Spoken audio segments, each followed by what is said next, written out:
যত বড় ডাস্টারই থাকুক না কেন, সেই ডাস্টার দিয়ে বাংলাদেশের মাটি থেকে আওয়ামী লীগকে ওয়াইপ আউট করা সম্ভব না। সেলফ কন্ট্রাডিকশন ছিল। গণতন্ত্র এবং সমাজতন্ত্র ভাই একসঙ্গে যায় না, এটা বলে লাভ নাই। আমি যতটুকু বুঝি, আমার উপলব্ধিতে ঝামেলা থাকতে পারে, আমি যতটুকু বুঝি গণতন্ত্র এবং সমাজতন্ত্র একসঙ্গে যায় না। যদিও ইহো বলে, কি বলে আপনার উত্তর কোরিয়া বলে, তারা তো পিপলস রিপাবলিক বলে নিজেদেরকে, কি বলবেন ডেমোক্রেটিক রিপাবলিক বলে, তাই না? কিন্তু ওটা হয় না। আবার দ্বিতীয়ত যে পঞ্চম সংশোধনী যেটা হয়েছিল, যেটা জিয়াউর রহমান সাহেব করেছিলেন, উনি কিন্তু ওখানে আবার সমাজতন্ত্রের আবার নিজস্ব ব্যাখ্যা দিয়েছেন, যে সামাজিক ন্যায় বিচার অর্থে সমাজতন্ত্র। এই ব্যাখ্যাটা ওনার নিজস্ব একটা ব্যাখ্যা, তো উনি কিন্তু ওটাও দিয়েছেন। কাজেই এখনকার যে বাস্তবতা, সারা দুনিয়ার বৈশ্বিক যে বাস্তবতা, সেই বাস্তবতা আমি মনে করি এই সমাজতন্ত্রটা এখানে থাকার কোনো সুযোগ আসলে নাই আমাদের মূলনীতি হিসাবে। গণতন্ত্র ঠিক আছে, গণতন্ত্র নিয়ে কোনো বক্তব্য নেই। জাতীয়তাবাদ এবং ধর্ম নিরপেক্ষতা, এই দুটো বাদ দেওয়াতে একটু আমার মনে হয় সমস্যা হতে পারে। যেমন ধরেন আমি একটু উদাহরণ দিয়ে বলি, আমাদের দেশে একটা দলই আছে, বড় একটা দল, সেই দলটাই তার নামই হলো জাতীয়তাবাদী দল। তারা জাতীয়তাবাদ মূলনীতি হিসেবে না থাকাটা আমার মনে হয় না তারা খুব আনন্দের সঙ্গে গ্রহণ করবে, এবং এটা নিয়ে ঝামেলা হবে, আলোচনা হবে, ঝামেলা হবে, এবং ওনারা মানবেন বলে আমি মনে করি না। তাহলে আমি জাতীয়তাবাদ, আবার বাদ পড়লো কোনটা? ধর্ম নিরপেক্ষতা। এখন আওয়ামী লীগ কিন্তু ফিল্ডে নাই, এখন ফিল্ডে নাই, কখনো কি ফিল্ডে আসবে না? আপনি কি আওয়ামী লীগকে চিরদিনের জন্য বাংলাদেশ থেকে একদম ওয়াইপ আউট করে দিতে চাচ্ছেন? পারবেন না ভাই, আপনি যেই হন না কেন পারবেন না। আপনার হাতে যত বড় ডাস্টারই থাকুক না কেন, সেই ডাস্টার দিয়ে বাংলাদেশের মাটি থেকে আওয়ামী লীগকে ওয়াইপ আউট করা সম্ভব না। আওয়ামী লীগের মতো বড় দল জামাতকে মুছতে পারে নাই, জামাতের মতো একটা ছোট দলকে, আর আপনি আওয়ামী লীগকে মুছতে দিবেন? পারবেন না। তাহলে ধর্ম নিরপেক্ষতা আওয়ামী লীগ মনে করে এটা তাদের প্রপার্টি, মনে করে রাজনৈতিক কারণে মনে করে, তারা এটা নিয়ে রাজনীতি করে। ধর্ম নিরপেক্ষতা ভাই কি আসলে? আমি কি সংবিধান দেখে দেখে ধর্ম নিরপেক্ষ হই? আমি কি সংবিধান পড়ে পড়ে জাতীয়তাবাদী হই? তা কিন্তু হই না। কিন্তু এই দলগুলো এই শব্দগুলো নিয়ে রাজনীতি করে, এবং এই রাজনীতি করে বলেই তারা ক্ষমতায় আসে অথবা ক্ষমতা থেকে যায়। এটা কিন্তু মাথায় রাখতে হবে। আপনি যতই একাডেমিক কথাবার্তা বলেন, সংবিধান অতটা একাডেমিক বিষয় না। এটা মানুষের সেন্টিমেন্টও এখানে কিন্তু আর রিফ্লেকশন থাকতে হয়। যাই হোক, সেখানে এবং এখন যে দলগুলি এখনো বামপন্থী যে দলগুলো আছে, 12 দল কি গণতান্ত্রিক মঞ্চ টঞ্চ কি আর অনেকগুলি দলিত আছে, এরাও দেখবেন এই ধর্ম নিরপেক্ষতা নিয়ে মুস্তামুস্তি করবে। বিপরীতে আপনারা যেগুলো এনেছেন সেগুলো নিয়ে আমি একটু কথা বলি। সেগুলো আসলে কি রে ভাই? সেগুলি তো খুব মানে আপনার মানে বিশাল কিছু, তা কিন্তু আমার কাছে মনে হয় না। আমি আপনাকে একটু পড়ে শোনাই।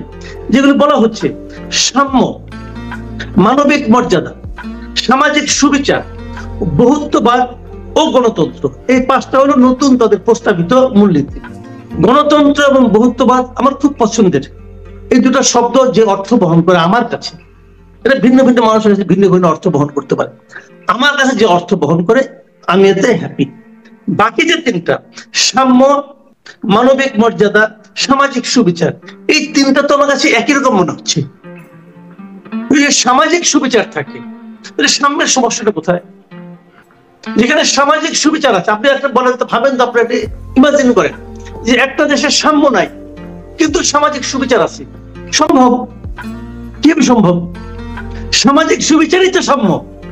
আবার আপনি বলছেন যে মানবিক মর্যাদা, একটা দেশে মানবিক মর্যাদা নাই কিন্তু সামাজিক সুবিচার আছে। সম্ভব? সম্ভব না। তো এই যে 3টা বাড়তি যোগ করা, আমার কাছে মনে হয়েছে যোগ করার মতো আর কোনো শব্দ পায় নাই। শব্দ ভান্ডারে ঝামেলা ছিল। আপনি বলবেন যে এত জ্ঞানী লোক তারা করছে, আর তুমি একটা পাবলিক, তুমি এগুলি বলতেছো। হ্যাঁ, আমি বলতেছি ভাই, আমি পাবলিক। প্রত্যেকটা পাবলিকের কিন্তু একটা চুলচেরা বিশ্লেষণ করার অধিকার আছে। মানেন না আমার কথা? কিন্তু আমার কথা আপনাকে শুনতে হবে।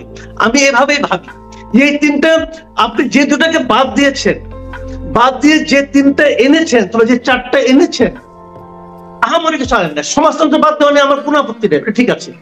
বাকি যেটা বাদ দিয়েছেন, ওই বাদ দিয়ে আপনি যেগুলিকে আনছেন, এগুলি ভাই একদমই হাস্য। আমার কাছে মনে হয় যে একই জিনিস 3টা নাম দিয়ে নিয়ে আসছেন। পুনরাবৃত্তি। জি, মাসুদ কামাল এই জায়গাটি, হ্যাঁ আমি আপনার এই জায়গা থেকে একটু ব্যারিস্টার ফুয়াদ আপনার কাছ থেকে জানতে চাই, ম্যান্ডেটের কথা আপনি বলছিলেন, এখন আসলে ম্যান্ডেটটা কিভাবে হবে?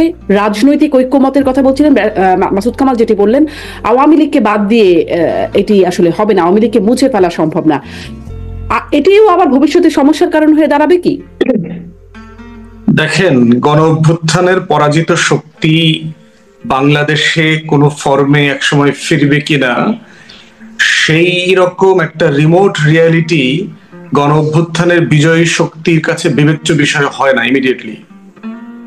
৭১ সালে যখন ইমিডিয়েটলি না হলেও মানে আমাদের তো একটু সুদূর প্রসারী নিশ্চয়ই আপনারা ভাবছেন, যখন রাষ্ট্র সংস্কারের কথাটা আপনারা বলছেন বা আলোচনায় আনছেন, মানে জামাত ও মুক্তিযুদ্ধের পরাজিত শক্তির অংশ ছিল, সেখান থেকে তারা ফিরে এসেছে, ৯০-এর গণ অভ্যুত্থানের যারা পরাজিত হলো তারা চলে এসেছে, মানে এখানে আসবে না তার নিশ্চয়তা কি? আর তাদেরকে বড় ডাস্টার দিয়ে মোছা যাবে না, মাসুদ কামাল বলছেন।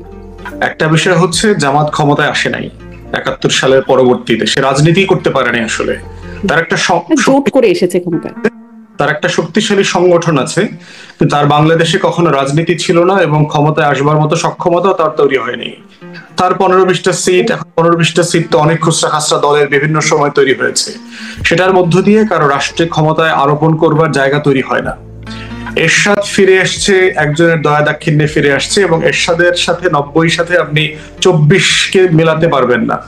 বদরুদ্দিন ওমর তার ইতিহাসের ডায়েরি থেকে বলেছেন যে তার দেখা ৫২, ৬২, ৬৬, ৬৯, ৯০ প্রত্যেকটা ঘটনাকে পর্যালোচনা করে তিনি বলেছেন যে ২৪-এ যা ঘটে গেছে তা আমাদের ইতিহাসের কোনো ঘটনার সাথে তুলনীয় না।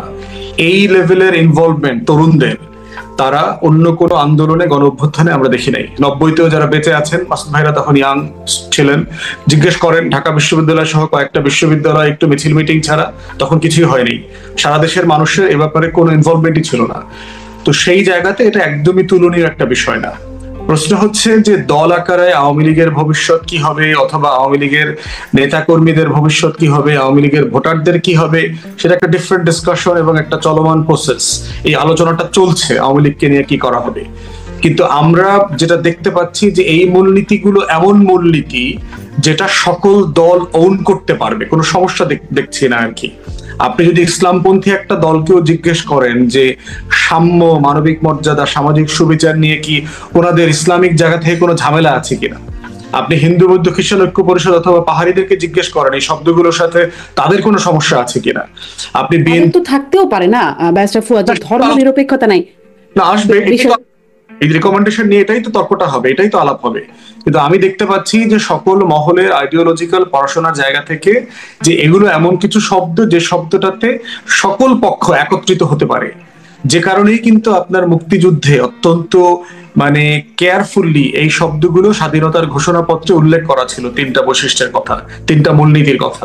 কারণ যে ৩টা মূলনীতি আপনি মদিনা সনদ থেকে শুরু করে কমিউনিস্ট ম্যানিফেস্টো, ফ্রেঞ্চ রেভলিউশন থেকে শুরু করে আমেরিকার স্বাধীনতার ঘোষণাপত্র, প্রত্যেক জায়গাতে দেখবেন সিমিলার ডিফারেন্ট ওয়ার্ডে আইডিয়াজ এর কথা বলা ছিল, এবং এই আইডিয়াস গুলা এত সময়কে পেরিয়ে গেছে যে সবাই এটাকে ওন করতে পেরেছে।